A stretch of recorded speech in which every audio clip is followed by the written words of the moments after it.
Kim Carter. I'm the president of the Booster Club at Bessemer High School, and we're here to support Coach Boone. We're behind our team 100%, win or lose. We're having a tailgate party for the guys September the 10th, which will be our first home game, conference home game, from 5 to 7.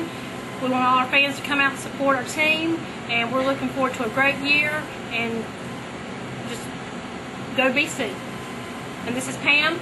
She's a mother of one of the football players, Stephen Clark, and we're working really hard to try to make success for our kids.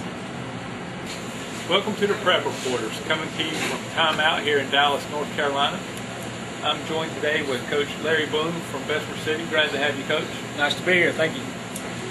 This year, Coach, you lost a few players last year, a few big players. Quarterback Xavier Logan, defensive end Reggie Williams. Tell us a little bit, about the loss of those two guys. Well, with the offense we run with the triple option, when you lose your quarterback, that's pretty much your offense. I lost a couple key kids on the line, but I guess the main loss was on the defense. We lost all three of the four starters on defensive line, all three linebackers, and two DBs. So I'm returning I'm returning 3 or 4 starters on defense. So that was probably the biggest loss. But that's got to be tough. And tell us a little bit about the kids that you're looking for to step into those positions. Who are some of those guys that are stepping up and making that next step? Right. Well, we spent all spring and all summer changing our whole offense. We've got a 10th grade quarterback by the name of Brad James. That is a big, tall kid, good, strong arm, and eventually will be a key role for us. A good quarterback. But he's just a 10th grader, and we've had to learn a whole new system. So even the coaches right now, we're inexperienced. Not just the kids as being young and inexperienced, but the coaches are being inexperienced. So we've got. I think I got one returning lineman back. The rest of them are either 9th or 10th graders on offense. The defense, I've got Jordan Coleman and I've got O'Shea Sanders that will play there. I've got a 9th grader. I got a 9th grader starting on defensive line. Demetrius Adams. He's brother of Jalen Adams, my fullback. And then we got Octavius Hopper that played a little bit out there last year when he spent time on offense. All linebackers are new. Well, Jalen, he landed a lot of fullback last year, so he didn't get to play a lot of defense. But Zach Cole, Frazier Brown, they're all new. In the secondary, I got Travis Blake back, which broke his collarbone twice last year, same collarbone. So he's back. Got Raheem McMiller back, but then we got DJ Husky and. We're inexperienced, but those kids are coming along. We had a good practice today, and they're getting better, and they're getting better every week. Yeah, it definitely sounds like you're pretty young this year, but what that is, maybe not this year, which you're hoping they make that jump right away, but they've got something to look forward to. Right. We knew coming in this year this was going to be a rebuilding year, especially with the new offense. And just the young kids. It's going to take us a while. Like I said, we got better today. We played 2 tough teams. Yeah. So RS Central and then Hunter Huss. Yeah, you start out with 2 3A football teams. RS Central's always a good team in that conference. They play in Shelby and Crest and all those guys. And then you got to play Hunter Huss, which they're big and fast. But we're going to get there. It's going to take us a little time, but we're going to get there. We have confidence in it. You mentioned the Huss game. Tell us a little bit about that. I know you had a good first half, and it was right there with them, and then second half wasn't. Our defense had a good first half. Huss did exactly what we try to do to people that are bigger and faster and stronger than us, and that's try to pin them deep in their own territory. I think our ball, I don't think we moved it out of our side of the football field for the first half. Because their defensive line's huge and they're fast, and we just couldn't block them all.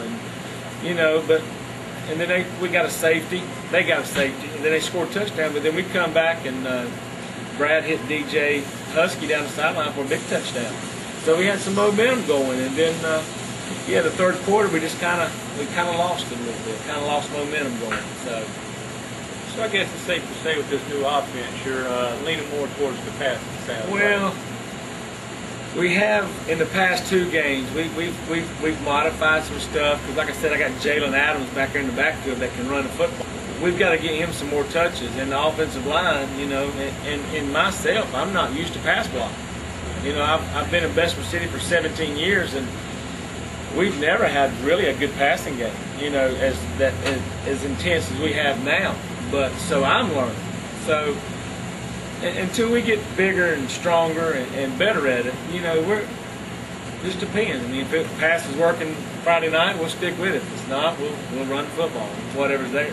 You mentioned this Friday you got Chase coming up. Last year you won that game against Chase. Or, you know, what are you seeing? What are you hoping to see, you know, as far as improvement out of your young team? Well, coming up this week against Chase. We're finally facing a 2A team. That's good.